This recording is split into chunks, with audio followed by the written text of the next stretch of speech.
Hello to everyone, जय हिंद। मैं आप सभी का स्वागत करता हूं डिफेंस अड्डा 24/7 के इस प्लेटफॉर्म के ऊपर। मेरा नाम है Atul Dhiman. Students, this is actually an emergency alert उन स्टूडेंट्स के लिए जो 2023 के एग्जाम की तैयारी कर रहे हैं। कौन से एग्जाम की? वो है यूपीएससी असिस्टेंट कमांडेंट एग्जाम की, है ना। तो स्टूडेंट्स, ऐसा है कि इस वीडियो को जब आप पूरा देखेंगे तो आपको ये क्लैरिटी आ जाएगी कि आपको और कितना हार्डवर्क करना है, आपका बेंचमार्क क्या होना चाहिए। ये सारी चीजें जो है आपको क्लियर हो जाएंगी और हार्डवर्क जो है, मोटिवेशन जो है, इस वीडियो से आपको पता लग जाएगा कि कितने लेवल का आपको चाहिए। देखो, ऐसा है कि 2022 का तो अभी तक कुछ भी नहीं हुआ, मतलब इंटरव्यू का बच्चा जो है वेट कर रहा है। 2021 के बच्चों का इंटरव्यू हुआ और अल्टीमेटली मेरिट लिस्ट आई। और फाइनली इस मेरिट लिस्ट के अंदर बहुत सारे टीम डिफेंस अड्डा के स्टूडेंट्स थे जो एसोसिएटेड थे, जिन्होंने अपना नाम जो है इस मेरिट लिस्ट में लिया। देखिए, बहुत सिंपल चीज है। इन मेरिट लिस्ट में जितने भी बच्चे आए हैं, मैं कहता हूँ 151 बच्चे जो हैं जिन्होंने भी मेरिट लिस्ट में अपना नाम पाया, वो सबसे पहले अपने हार्डवर्क और परसिस्टेंस और कंसिस्टेंसी की वजह से उन्होंने अपना नाम यहाँ पे पाया है। सिंपल चीज है। उन्होंने हार्डवर्क करना नहीं छोड़ा और अपना रास्ता जो है वो चलते गए चलते गए चलते गए। फाइनली, जैसे कि हिमांशु वत्स बहुत ही हम्बल बैकग्राउंड से आते हैं। इनका पूरे यूट्यूब पे हमने पहला इंटरव्यू किया था, इंटरेक्शन किया था, आप बिल्कुल इसको देखिएगा। इसके साथ राजवीर मरवा है, जिनका AIR 6 आया है। और बहुत सारे स्टूडेंट्स हैं जिनको अल्टीमेटली सिलेक्शन हुआ और बहुत जबरदस्त इनकी जर्नी रही है। ये हिमांशु वत्स है, ये जंग बहादुर हैं, रैंक इनका 42 रहा। और भी बहुत सारे स्टूडेंट्स थे, जैसे कि गोर्धन जाट। गोर्धन जाट की बहुत कमाल की कहानी है यार। ये सब मैं आपके लिए इसीलिए इंट्रैक्शंस लेकर आ रहा हूँ। आप देखिएगा डिफेंस अड्डा यूट्यूब चैनल पे इनकी इंट्रैक्शन पड़ी हुई है, जहां पे इन्होंने बताया कि इनके पिताजी ने कितना संघर्ष किया मुझे यहाँ तक लेकर आने के लिए। और ये सभी लोग आप ही की तरह है। They are all like you, जिन्होंने मेहनत करते रहे, देखते रहे कि कहाँ से मुझे अच्छी डायरेक्शन मिल रही है, और वहां पे चलते चलते इन्होंने सफलता हासिल की। एक बच्चे का नाम नहीं बोलूंगा, बहुत बच्चे हैं। राजवीर सिंह है। सो बहुत सारी चीजें हैं जिन जिन चीजों को सुन के, देख के, आपको इम्प्लीमेंट करके आपको आगे बढ़ना है। ठीक है। ये एग्जाम बहुत ही अच्छा एग्जाम होता है और बहुत सब कुछ जो है, बहुत चीजें बदल जाती हैं इस एग्जाम के द्वारा। नाउ बच्चों, ये है ultimately your official cut off marks, recommendation details and cut off marks category wise of CAPF AC 2021। Right. So ऐसा था कि 2021 में आपके 151 वैकेंसीज थी। राइट। 2021 में आपकी 151 वैकेंसीज थी और 2023 के एस्पिरेंट्स को इस पूरे के पूरे कट ऑफ एनालिसिस से बहुत सारी चीजें मैं आपको समझाने वाला हूं। ठीक है। देखिए, सबसे पहले तो हम लोग ये देख लेते हैं कि कट ऑफ रही कितनी।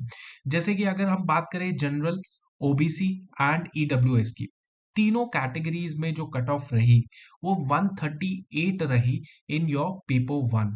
250 नंबर का पेपर होता है बच्चों। पेपर 1 के अंदर 250 नंबर का पेपर आता है, ऑब्जेक्टिव टाइप होता है।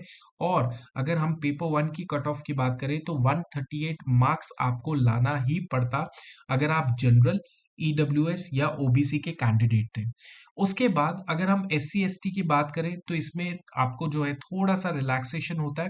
124 आपके मार्क्स आने चाहिए, तब जाके आप मिनिमम कट ऑफ क्वालिफाई करोगे पेपर 1 की।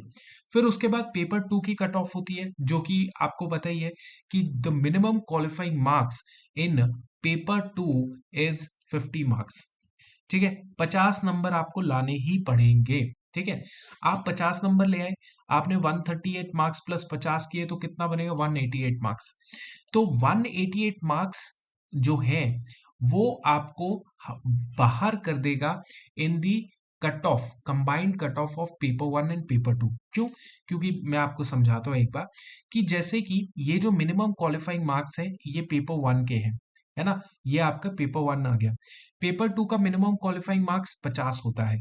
लेकिन बच्चों, ये जो minimum qualifying marks paper 1 plus paper 2 होता है, उसकी भी कट ऑफ होती है। ठीक है, उसकी भी कट ऑफ होती है, पेपर वन की प्लस पेपर टू की, दोनों को मिला के जो यहाँ पे मार्क्स आएंगे, और वो मार्क्स कितने हैं, 226। यहाँ पर भी 226, यहाँ पर भी 226। मतलब ईडब्ल्यूएस जनरल एंड ओबीसी में 2021 में तो कोई डिफरेंस नहीं देखने को मिला। अगर हम लोग देख ले paper one plus paper two की कंबाइंड कट ऑफ की बात करें, ठीक है, कोई ज्यादा डिफरेंस, कुछ भी डिफरेंस नहीं है। मतलब पहले होता था ना, एक नंबर ओबीसी कम हो जाएगा, ईडब्ल्यूएस 2019 से शुरू हुआ तो 2020 में आपको देखने को मिलेगा बहुत डिफरेंस था। लेकिन 2021 में भाई ईडब्ल्यूएस वालों ने भी जनरल का एकदम इक्वालिटी वाला गेम खेल लिया। अब उसके बाद क्या है, 2000 आपका 210 जो है आपका 124 प्लस आपका पेपर टू का स्कोर, और 210 आपको paper one plus paper two cut off में लाने ही पड़ेंगे। इसमें भी आपको 210 लाने पड़ेंगे। ये एक सर्विस मैन है, इसको हम लोग अभी कट वो नहीं कर रहे, कंसिडर नहीं कर रहे, क्योंकि ज्यादातर कैंडिडेट ये कैटेगरी में होता है। सो फाइनली यहाँ पे 345 नंबर वाला जो बच्चा है वो जनरल से पास होगा, 326 नंबर वाला जो है वो ईडब्ल्यूएस से है, और 329 मतलब 339 जो है वो मार्क्स अगर कोई लाएगा ओबीसी कैटेगरी में वो सिलेक्ट होगा। ठीक है, उसके बाद आपका जो है एससी हो गया, और एसटी हो गया, एससी इज 313, एसटी इज 318। समझ गए आप लोग। अब ये चीज बहुत ध्यान से समझिए कि अभी तक तो सिर्फ हमने कट ऑफ की बात की है, जो ऑफिशियल कट ऑफ आई है, राइट। अब हम लोग इसमें देखते हैं अंडरस्टैंड करने वाली क्या चीजें हैं वो देखते हैं। देखिए, सबसे पहला पॉइंट जो अंडरस्टैंड करने वाला है, जितने भी 2023 के एस्पिरेंट हैं, 2022 और 21 वालों के लिए वीडियो नहीं है, सिर्फ 23 वालों के लिए वीडियो है, क्योंकि भाई आपका एग्जाम आने वाला है और ये अंडरस्टैंडिंग बहुत इंपॉर्टेंट है। नाउ पहली अंडरस्टैंडिंग तो ये है कि आपके मिनिमम मार्क्स जो है, क्योंकि आपको समझ आ गया कि यार पेपर वन के अंदर तो भाई 138 है जनरल ओबीसी ईडब्ल्यूएस के, बट मिनिमम मार्क्स जो आपको पेपर टू में भी लाने पड़ेंगे, मार्क्स इन पेपर टू में लाने पड़ेंगे। मैंने आपको बोला 50, लेकिन 50 लाके तो कंबाइंड कट ऑफ क्वालिफाई नहीं हो रही है। देखो कैसे, क्योंकि देखो यहाँ पे अगर देखोगे तो कंबाइंड कट ऑफ 226 है, 226 है, और आपकी मिनिमम कट ऑफ जो है पेपर वन की वो है 138।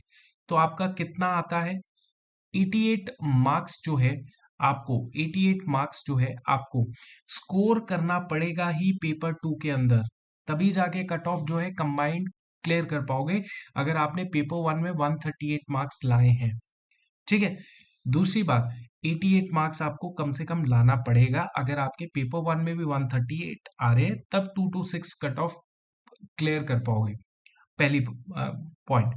दूसरी पॉइंट, यहां पे याद रखो कि 88 मार्क्स जो है अगर आपके आते हैं दैट्स वेरी गुड। अब दूसरी बात यह है जनरल, ईडब्ल्यूएस एंड ओबीसी के लिए, ईडब्ल्यूएस एंड ओबीसी के लिए।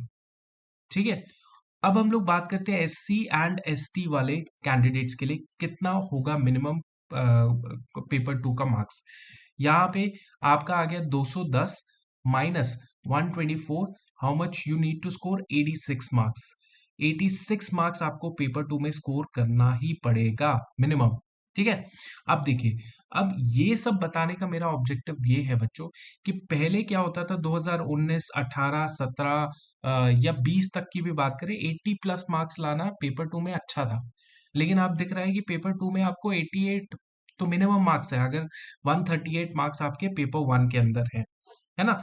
तो अब ध्यान से समझिए जो मैं बताने की कोशिश कर रहा हूं, यहाँ पे आपको सबसे पहला पॉइंट जो आपको करने की आवश्यकता है, that is complete grip on, complete grip on your paper one. Paper one पे पूरी ग्रिप पकड़ लो, पेपर वन पे जो है वो पूरी ग्रिप पकड़ लो। इसका मतलब क्यों मैं ऐसा कह रहा हूं, देखो अगर आपके पेपर वन के अंदर 138 तो बहुत ही मिनिमम मार्क्स हो गए जो कट ऑफ थी, राइट। ठीक है, अगर आप 138 की जगह 160 मार्क्स लेकर आओ, 170 मार्क्स लेकर आओ, 180 मार्क्स लेकर आओ, तो आपको जो पेपर टू के मार्क्स है ना, वो 50 से अगर 70 भी हो गए, क्योंकि 50 मतलब मिनिमम मार्क्स हो गए। ठीक है, ठीक है, अगर आपके पेपर वन में बहुत अच्छे मार्क्स है ना, तो आपको पेपर टू की टेंशन लेने की जरूरत नहीं है इतनी ज्यादा। देखो, पेपर टू में कम से कम 80 नंबर या 70 नंबर आप लेकर आ सकते हो, ठीक है, लेकर आ सकते हो। बट याद रखो, आपको पेपर वन के अंदर बहुत ज्यादा अच्छा परफॉर्म करना है। यहाँ पे आपको मैं बताता हूँ, एक स्टूडेंट है Aravin. Aravin got 200 marks in paper two one. 200 marks plus उसको स्कोर हुआ है पेपर वन के अंदर। अगर वो बच्चा 200 ला सकता है, आप 170 नहीं ला सकते हो? क्या उसने एक्स्ट्रा कर लिया होगा? और मैं इतना एम्फसाइज आपको पेपर वन में इसीलिए कर रहा हूं, क्योंकि मुझे ये लगता है कि जब आप पेपर वन में 180, 190, 160 स्कोर करते हो ना, तो वहां पे आप -10 भी कर लोगे ना, -10 भी कर लोगे, तब भी आपको एक आइडिया मिल जाएगा कि yes, this much my benchmark, this much I have scored in paper one. You understand this point? Paper one is objective type, जिसमें आपको टेंशन लेने की जरूरत नहीं है। अगर ठीक है तो ठीक है, लेकिन paper two is of subjective nature. तो कई बार आपने बहुत अच्छा भी लिखा होगा, एग्जामिनर का मूड खराब है, वो आपको सब्जेक्टिविटी के हिसाब से, ह्यूमन सब्जेक्टिविटी के हिसाब से कम ज्यादा दे देगा। तो paper two is a gamble, paper two is a gamble. But paper one में जो बच्चा स्कोर करता है अच्छा, जिसमें मैंने जितने भी टॉपर्स के बच्चों के मार्क्स देखे, उसमें they have scored extremely well in paper one. 160, 170, 180, 190 तक बच्चों ने स्कोर किए हैं। तो बच्चों, एक पहला पॉइंट जो मैंने आपको समझा दिया कि बेटा अगर कट ऑफ से ऊपर बढ़ना है, क्योंकि अगर सिर्फ कट ऑफ तक ही रहोगे तो बात नहीं बनेगी। कट ऑफ से ऊपर बनना है और टेंशन फ्री रहना है, तो पेपर वन के अंदर जो है बेस्ट स्कोर करना, बेस्ट।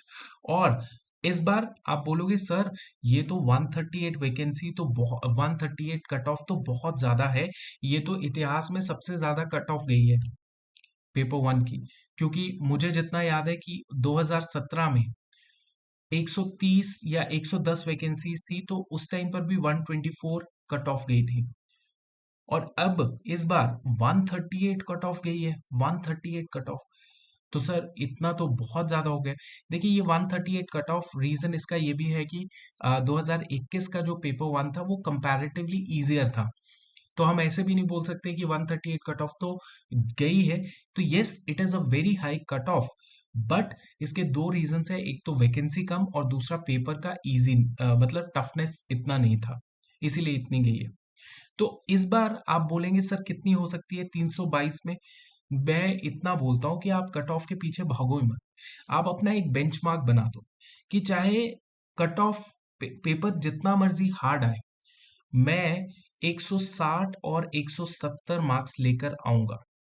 मैंने आपको बोला था कि इस बार वैकेंसी ज्यादा है, तो शायद आपको क्या करना है, 145 150 मार्क्स भी लेकर आओगे, बहुत अच्छे हैं। यस, बहुत अच्छे हैं। उससे ज्यादा तो कट ऑफ नहीं जाएगी, मतलब इतना बुरा हाल भी नहीं है। लेकिन मैं इसीलिए कह रहा हूँ कि वो बहुत अच्छे हैं, लेकिन उससे भी अच्छा परफॉर्म करो। क्योंकि जो पेपर, एक एनालिसिस मैं आप सबको बताऊंगा, वो एनालिसिस से भी आपको क्लैरिटी हो जाएगी कि कितना इंपॉर्टेंट है पेपर वन में अच्छा स्कोर करना। ठीक है?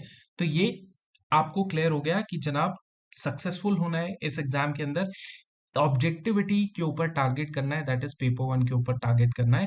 160 170 मार्क्स लाना ज्यादा पॉसिबल इम्पॉसिबल नहीं है, इट इज पॉसिबल इनफ। अगर बाकियों ने किया तो आपको भी करना पड़ेगा। पहला पॉइंट मैंने आपको क्लियर कर दिया, इज इट क्लियर? दूसरा पॉइंट मैं आपको कमाल का क्लियर करता हूं। देखिए, अब देखिए, जो ईडब्ल्यूएस है, ईडब्ल्यूएस है, ओबीसी है, एंड आपका जनरल है, ठीक है? अब इनकी जो फाइनल कट ऑफ है वो क्या है? ईडब्ल्यूएस की कितनी है? ईडब्ल्यूएस की है 326, ओबीसी की कितनी है 339, एंड जनरल की कितनी है 345। ठीक है? अब देखिए, ओबीसी जनरल में तो मुझे नहीं लगता ये 6 नंबर का डिफरेंस है, बट ठीक है, मैं एक जनरल का केस लेता हूं। मान लीजिए आप जनरल के कैंडिडेट हैं, 345 मिनिमम कट ऑफ है टू गेट रिकमेंडेशन, और आपके आए हैं 226। ठीक है? मतलब ये पेपर वन पेपर टू का कंबाइंड कट ऑफ है। अब देखिएगा, 345 और 345 226 से माइनस करेंगे 119 मार्क्स। मान लीजिए आपने 226 जो है कट ऑफ क्लियर कर भी ली, आपने कट ऑफ क्लियर कर भी ली, 226 आपके आ भी गए, 227 ही आ गए, ठीक है, जनरल कैटेगरी। तब भी बच्चों, अगर आपको रिकमेंडेशन चाहिए थी तो आपको 119 मार्क्स पेपर इंटरव्यू में लाने पड़ते हैं, 119 मार्क्स। एंड 119 मार्क इंटरव्यू के अंदर लाना, ये मैं कहता हूँ कि एक तो आपका पर्सनालिटी है जो 2 महीने में चेंज नहीं होती, उसके ऊपर डिपेंड करेगा, और एक आपका डिपेंड करेगा आपकी किस्मत पे, ठीक है। तो यस, मैं ये नहीं कहता कि 119 लाना पॉसिबल ही नहीं है, बच्चे कभी नहीं लाए। यस, इस बार 2 बच्चे 3 बच्चे मैंने देखे जहां पे बच्चों ने 120 भी स्कोर किया है, लेकिन वो है डाइसी गेम, गैम्बल है पूरा का पूरा। हमने अपना जो स्टेज है, सिलेक्शन है, वो अपने रिटर्न के अंदर ही कंप्लीट कर देना है।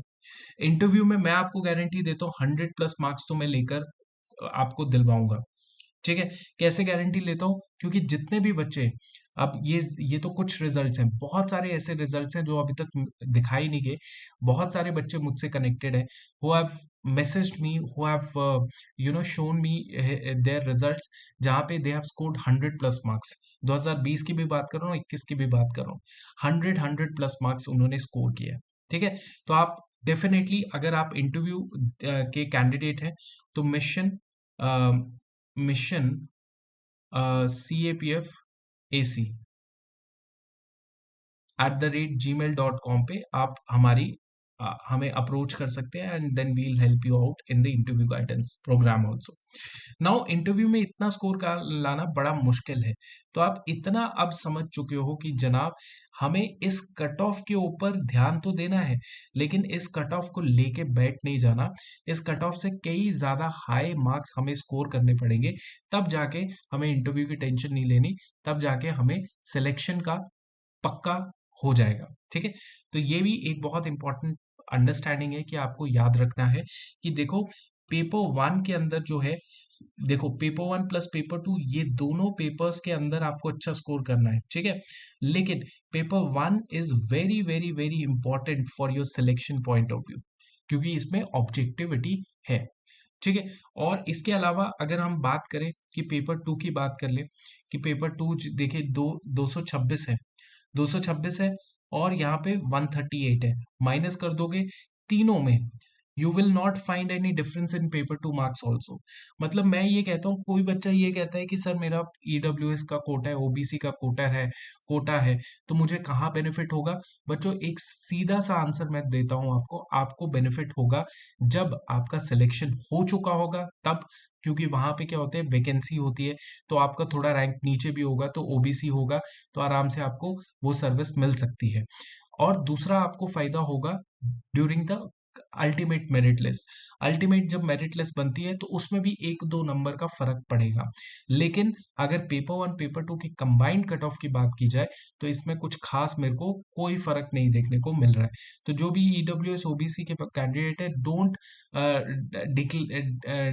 Decrease your standards of cut off, ठीक है। उसको कम मत करना, उसको उतना ही रखना जितना है, ठीक है। अच्छा, अब ये क्लियर हो चुका है। अब एक दिमाग आपके आपके दिमाग में ये जरूर आ रहा होगा कि सर ठीक है, समझ गए कि सर पेपर 1 के अंदर सबसे ज्यादा स्कोर करना पड़ेगा। सर कट ऑफ कितनी जाएगी? सर कट ऑफ, मैं अब कट ऑफ के पीछे नहीं भागूंगा, लेकिन मैं अब इतना क्लियर हूं कि मेरा जो पेपर 1 का टारगेट होगा, अब वो रिवाइज होके 160+ हो चुका है। 160 170 मैं स्कोर करूंगा, क्योंकि मुझे इस बार सिलेक्शन लेना है। दूसरी बात सर, पेपर 2 के ऊपर मैं जितना बेस्ट परफॉर्म करूंगा उतना करूंगा, लेकिन पेपर 2 के ऊपर ज्यादा सेंटी नहीं हो जाऊंगा, ठीक है। अपना बेस्ट परफॉर्म करूंगा, मेरे को पेपर 1 ऑब्जेक्टिव है, उसके ऊपर बहुत ज्यादा अच्छे से ध्यान देना है, ठीक है। इसके अलावा सर, मेरे को सिलेक्शन का राज इतना पता है कि पेपर 1 प्लस पेपर 2 अगर मैंने स्कोर कर लिया बेस्ट, एक्सेलेंट स्कोर कर लिया, तो मुझे इंटरव्यू की टेंशन लेने की जरूरत नहीं है ना। तो अब सर ये तो समझ आ गया, लेकिन अब इसको स्कोर करने के लिए व्हाट टू डू नेक्स्ट, करना क्या है सर, है ना, किस तरीके से करना क्या है? सो देखिए, अब देखिए, ऑब्वियसली आपको अगर ये वर्दी चाहिए और ये स्टार्स चाहिए, ये रिस्पॉन्सिबिलिटीज चाहिए, तो करना क्या है? करना यही है बच्चों कि बुक्स आर गिवन। मैं हमेशा अपनी स्ट्रैटेजी वीडियोस के अंदर देख लेना, हमेशा मैंने एक ही स्ट्रैटेजी वीडियो के अंदर एक ही तरीके की स्ट्रैटेजी वीडियो आपको सामने रखी है। मेरे सोर्सेज हमेशा सेम रहते हैं। मैं ये नहीं कहता कि मेरे नोट्स हैं तो बहुत स्पेशल नोट्स हैं, ऐसा नहीं कहता। मैं बस ये बता रहा हूँ कि आपको जो चीज़ पढ़नी है ना, वो आपको पता होनी चाहिए कि कैसे पढ़नी है। एनसीईआरटी होगी और सम रेफरेंस बुक्स जो है वो आपको रेफर करनी पड़ेंगी, reference books to refer in order to crack this exam, to crack. और इस एग्जाम को क्रैक करने के लिए एनसीईआरटी प्लस रेफरेंस बुक्स की जरूरत है आपको, क्योंकि मेजॉरिटी, मतलब मैं कहता हूँ 90% जो आता है वो जनरल स्टडीज आता है, जनरल स्टडीज। ठीक है, अब इसके लिए क्या करना पड़ेगा? इसके लिए बेटा ऐसा करना पड़ेगा कि कम से कम, अब ज्यादा टाइम तो रहा नहीं है ना, जून शुरू हो चुका है, जुलाई रहता है, तो आपके पास लगभग लगभग मैं कहता हूँ 50 दिन है, 50 दिन। उस 50 दिन में आपको क्या करना पड़ेगा? सबसे पहले minimum hard work what is required, कम से कम 9 से 10 घंटे डेली पढ़ना है, 9 से 10 घंटे। दूसरी बात है, सेम कंटेंट जो है, सेम बुक्स जो है, अब सेम बुक्स मतलब सेम एनसीईआरटीज जो है, रेफरेंस बुक्स, मल्टीपल रिवीजन करनी है, मल्टीपल रिवीजन करनी है। ठीक है, राइट। अब ये कहना आसान होता है कि मल्टीपल रिवीजन सेम उन 9-10 घंटे, कहना आसान है, बट इसका मैंने आपके लिए सोल्यूशन निकाला है जो कि बेस्ट पॉसिबल सोल्यूशन हो सकता है अगर सिंसियरली फॉलो करो, राइट।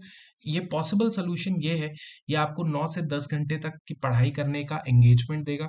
आप पढ़ाई करोगे और सेम बुक्स मल्टीपल रिवीजन का जो प्रोसेस है वो आपका फुलफिल हो पाएगा इस तरीके से। एंड ये तरीका है आपका ये बैच। अब आप बोलोगे सर ये बैच है, इस बैच को 25 मई को शुरू किया गया है, तो सर अभी तो हो चुके हैं, काफी दिन हो चुके हैं। काफी दिन नहीं, जितना भी 10 से 15 दिन हुए हैं, ये दिन का जितना भी रिकॉर्डेड कंटेंट है, आप इस रिकॉर्डेड कंटेंट को, जैसे 15 दिन हो चुके हैं, मान के चलो 15 डेज हो गए, अब ये 15 दिन का जो कंटेंट है उसको रिकॉर्डेड फॉर्म में जल्दी जल्दी 10 दिन में, 8 दिन में खत्म करना शुरू कर दो, 8 डेज में। ठीक है, 8 दिन में खत्म करना शुरू कर दिया। और बाकी जितना भी बैच होगा आपके पास, लाइव बैच होगा, लाइव बैच होगा। ये इंडिया का सबसे अफोर्डेबल बैच में से एक होगा, मैं ये कहता हूँ, with so many faculties of English expert, maths expert, reasoning expert, science में बायो एंड केमिस्ट्री एक्सपर्ट, आपके general studies expert, general studies expert and your physics expert. आपके कितने टीचर्स हैं? ये 7 teachers are there to teach you. In fact मैंने तो अभी इसमें पेपर 2 के फैकल्टी को इंक्लूड नहीं किया है, जिसमें पेपर 2 की फैकल्टी जो है हम लोग उनके स्पेशल लेक्चर्स करवाते रहते हैं, बाकी पेपर 2 की फैकल्टी भी इसके अंदर इंक्लूडेड है। ये बैच पेपर 1 प्लस पेपर 2 दोनों के लिए है, राइट। और इस बैच का प्राइस कितना होगा? 8,000, 10,000, 15,000? बिल्कुल नहीं, ये बैच का प्राइस 1,800 के करीब पड़ेगा बच्चों। कूपन कोड Y588 आपने लगाना है, याद रखिएगा। और इसको कैसे लेना है वो मैं आपको समझा देता हूँ, how you can approach this batch. This हमारी टीम है, बहुत ही पावरफुल टीम है, Jeevesh sir, Harsh sir, Prince sir, science ma'am and Ankit sir. ठीक है, तो मैं आपको बता देता हूँ how you can access this batch. बहुत सिंपल है यार, अड्डा 247 की वेबसाइट में जाइए, और जैसे ही अड्डा 247 की वेबसाइट में गए, ये ओपन कर लिया आपने, ओपन कर लिया, यहाँ पे ऑल कोर्सेज आएगा, ऑल कोर्सेज में क्लिक कीजिए और यहाँ पे आपके पास डिफेंस आएगा। डिफेंस में बच्चों ये CAPF AC है, असिस्टेंट कमांडेंट, इसको क्लिक कीजिए और ये है आपका बैच जो कि है लाइव बैच। अब इसको क्लिक कर लीजिए और देखिए यहाँ पे आपको देखने को मिल रहा है ये 1899 का बैच है। बट ये 1899 का बैच इसलिए मिल रहा है क्योंकि जून 75 का कोड लगा है। यहाँ पे मोर ऑफर्स कर दीजिए और यहाँ पे कोड लगाइए Y588। ये कोड लगाने के लिए इसीलिए कह रहा हूँ ताकि आपको जो है डायरेक्टली जैसे आप कोड लगाएंगे, I will get to know कि ये बैच आपने ले लिया है। फिर हम लोग एक कंबाइंड स्ट्रैटेजी बनाएंगे स्टूडेंट्स के लिए कि कैसे आप इस बैच को भी एक्सेस करेंगे और कैसे कैसे आप आगे क्लासेस अटेंड करेंगे। ये देखिए 1747 रुपए का बैच बन जाएगा ये, और कोड आपने Y588 लगाना नहीं भूलना। इस बैच के अंदर सारी की सारी चीजें हैं जो कि आपको रिक्वायर्ड है। लाइव बैच है, रिकॉर्डेड उनके लिए जिन्होंने इस बैच को टाइमली अटेंड नहीं करेंगे तो रिकॉर्डेड आपको मिल जाएगा। पीडीएफ वीडीएफ सब कुछ आपको इस बैच में मिल जाएगी। सो देखो, मैंने आपको पूरा का पूरा ये जो एनालिसिस है वो मैंने आपको बता दिया कि किस तरीके से स्टूडेंट्स को अब इंश्योर करना है कि ये कट ऑफ है, इतनी इतनी कट ऑफ है, तो आगे हमें कैसे करना है। आप मुझसे ये बोलेंगे सर 2023 के बच्चों की कट ऑफ कितनी हो सकती है। मैं ये प्रिडिक्शन जो है इसका कोई तुक नहीं बैठता। मैं सिर्फ इतना कहना चाहता हूँ कि 138 कट ऑफ तो नहीं जाएगी, उससे कम ही जाएगी। लेकिन आपको मैं इतना बताना चाहता हूँ कि इतनी भी कम मत एक्सपेक्ट करिएगा, कि क्योंकि कंपटीशन बढ़ते जा रहा है। तो कोई बोले 120 125, डोंट एक्सपेक्ट इट। एक्सपेक्ट कि मेरे को स्कोर ही 170 करना है, मेरे को कट ऑफ से फर्क नहीं पड़ता। ठीक है। और पेपर 2 के अंदर से ज्यादा पेपर 1 के ऊपर फोकस करेंगे, तो that will be great enough for you to see your name in the merit list. ठीक है। सो आई होप आपको ये अच्छा लगा हो, सेशन अच्छा लगा हो तो लाइक कीजिए। कोई भी सवाल है कमेंट कर सकते हैं। थैंक यू एंड जय हिंद।